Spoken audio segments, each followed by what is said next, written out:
Our verse today is Ecclesiastes chapter 1, verse 2. Vanity of vanities, says the preacher. Vanity of vanities, all is vanity.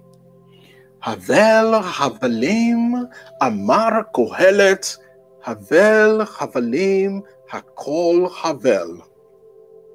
The book of Ecclesiastes is traditionally attributed to Solomon, although the exact author is not known.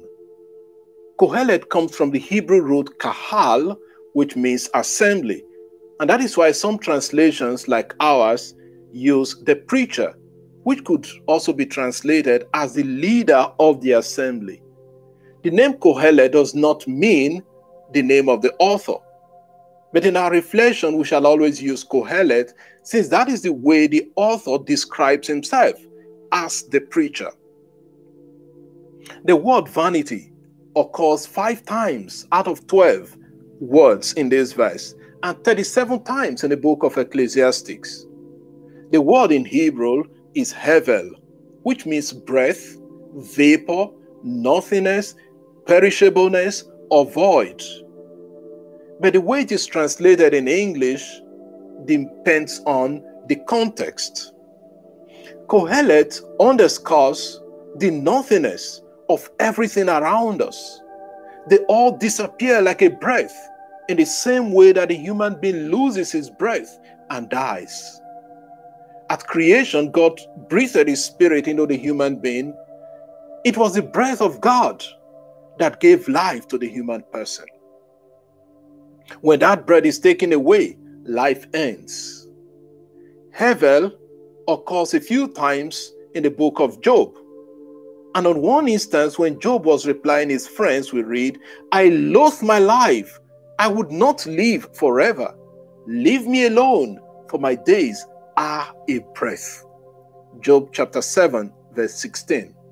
And in Psalm 39, Hevel occurs 3 times, describing the human being as a mere breath. For instance, in verse 5, we read, "Behold, you have made my days a few handbreadth, and my lifetime is as nothing before you. Surely all mankind stands as a mere breath."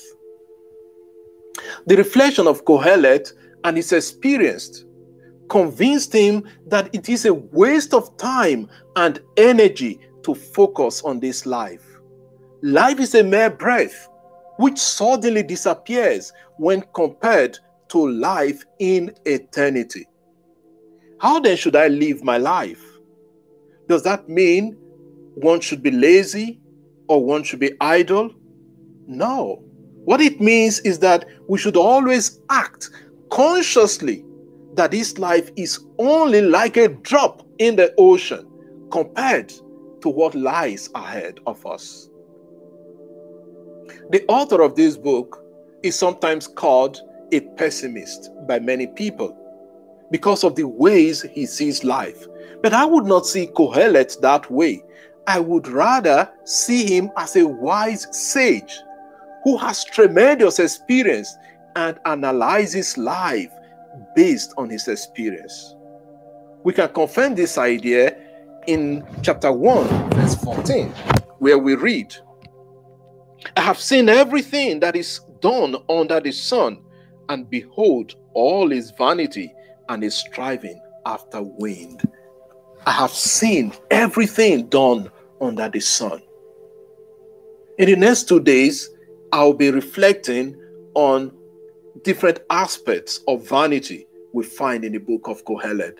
But for today, it suffices to say that our life is so short and that we must live our lives well in view of what is ahead of us, our life in eternity. Lord, give me the consciousness that my life here on earth is very short, and to make the best use of each day you give me in life. Amen. And I wish you a lovely day and God's blessings.